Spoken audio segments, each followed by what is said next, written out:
perkenalkan nama saya Ayu Mutia Karera, NIM 2121908. Di sini saya akan menjelaskan masalah mengenai analisis jurnal yang saya ambil dari pasien saya, yang pasien luka bakar. Saya akan menjelaskan deskripsi kasus dari pasien saya, Tuan S, berumur 55 tahun, dibawa ke rumah sakit melalui IGD dengan keluhan lemah, letih, terdapat edema pada ekstremitas, tekanan darah 170/100, nadi 88 kali per menit, pernapasan 28 kali per menit, temperatur 36,8 derajat Celcius. Nah, di sini keluarga pasien mengatakan pasien pernah dibawa ke rumah sakit dengan diagnosa hipertensi, dan pasien juga ada penyakit penyerta penyakit bawaan, yaitu penyakit hipertensi, asma, dan penyakit diabetes mellitus. Nah, di sini pada problemnya sudah kita temukan kalau misalnya terdapat problem yang sangat besar pada pasien luka bakar, yaitu masalah nyeri. Nah, nyeri itu akan bertambah setiap hari per hari saat melakukan tindakan medis. Nah, di sini rumusan masalahnya yang terdapat pada analisis jurnal saya ambil apakah VR yang dilakukan kontinu dapat mengurangi nyeri ketika pasien yang sama menerima VR selama 2 atau lebih di Brandem luka bakar. Nah, di sini dari intervensinya sendiri setelah persetujuan dari pasien dan ketika pasien lebih muda dari 18 tahun, juga berdasarkan persetujuan orang tua. Terus pasien dapat berpartisipasi dalam penelitian ini.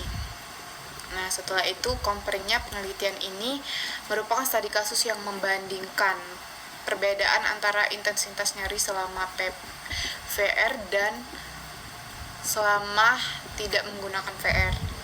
Dan outcome-nya diambil 36 partisipasi, kebanyakan rata-rata itu pasien cowok semua, pasien laki-laki semua. Nah, umurnya berkisaran sekitar rata-rata 27,9 tahun. Terus pasien mengalami keluar masuk rumah sakit dan setelah itu periode penelitian VR rata-rata prosedur bedah. Setelah itu analisis PICO kasus di lapangan.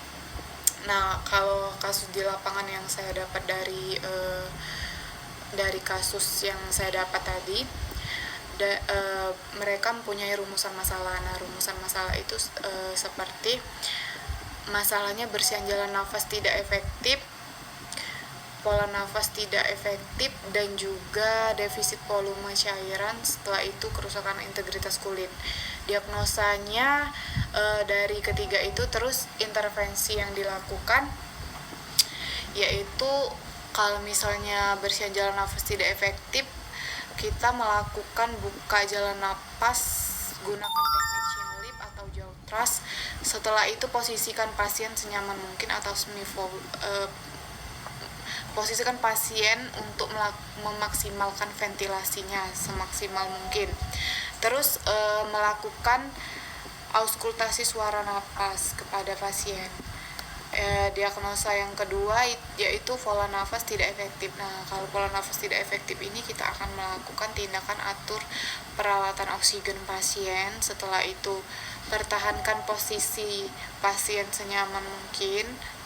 Setelah itu observasi adanya tanda-tanda hiperventilasi pada pasien. Selanjutnya itu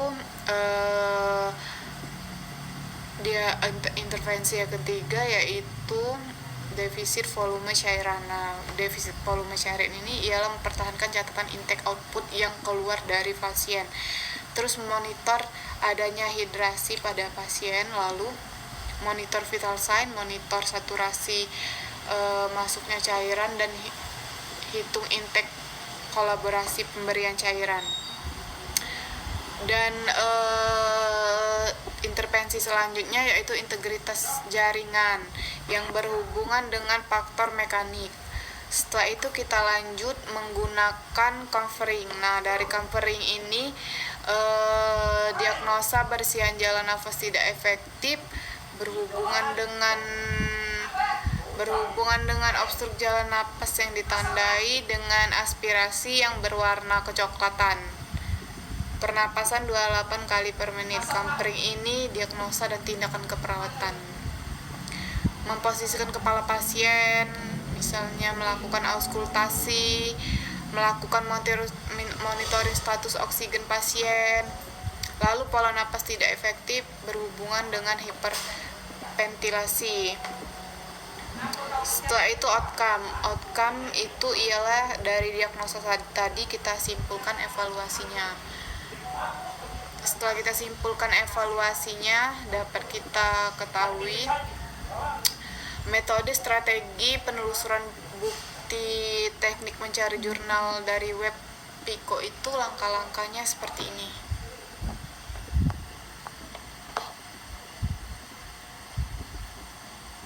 Nah, bisa kita lihat ya. Terus hasil penelusuran bukti tabel. Nah, judul mematuhi kaidah. Apakah penulisan judul menggunakan tanda tanya? Tidak. Setelah itu desain penelitian merupakan studi kasus komparatif yang membandingkan apakah VR yang dilakukan kontinu dapat mengurangi nyeri ketika pasien yang sama menerima VR selama 2 atau lebih di random luka bakar. Setelah itu sampelnya partisipasi berjumlah 36 orang, sudah kita jelaskan tadi. Rata-rata pasiennya itu ialah kebanyakan cowok yang berumur 27,7 tahun sampai dengan 15,2 tahun yang dirawat di rumah sakit di unit luka bakar regional utama di Belanda.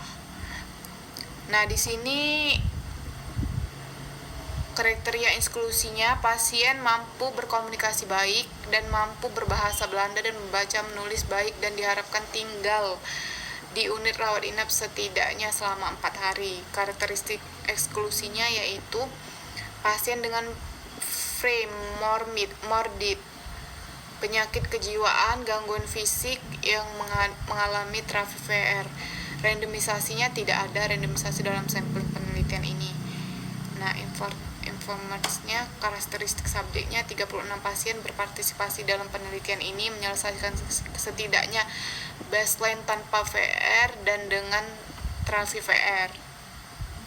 Bedanya 36 pasien berpartisipasi dalam penelitian ini yaitu menyelesaikan setidaknya pasien ini sebagai besar adalah laki-laki, rata lama tinggal di rumah sakit 23 sampai 63 hari, dan juga nilai V-value-nya untuk VAT skornya adalah 0,006, V-value VAT skor yang kedua 0,04 sampai ke nilai hari ke-6 V-value-nya itu ialah 0,055. Nah, setelah itu ada kesimpulannya. Nah, dari temuan ini mendorong potensi untuk mengembangkan VR menjadi teknik analgesik yang kuat yang tidak memiliki efek samping. Setelah itu penelitian ini juga menunjukkan bahwa VR memiliki sejauh ini sedikit efektif untuk dilakukan pada pasien luka bakar. Setelah itu untuk ukuran efek analgesik dalam penelitian ini ditemukan efek yang itu kontinu, menguranginya ketika digunakan berulang kali. Baiklah, sekian analisis jurnal dari saya. Semoga bermanfaat. Lebih dan kurangnya saya mohon maaf. Saya akhiri. Wassalamualaikum warahmatullahi wabarakatuh.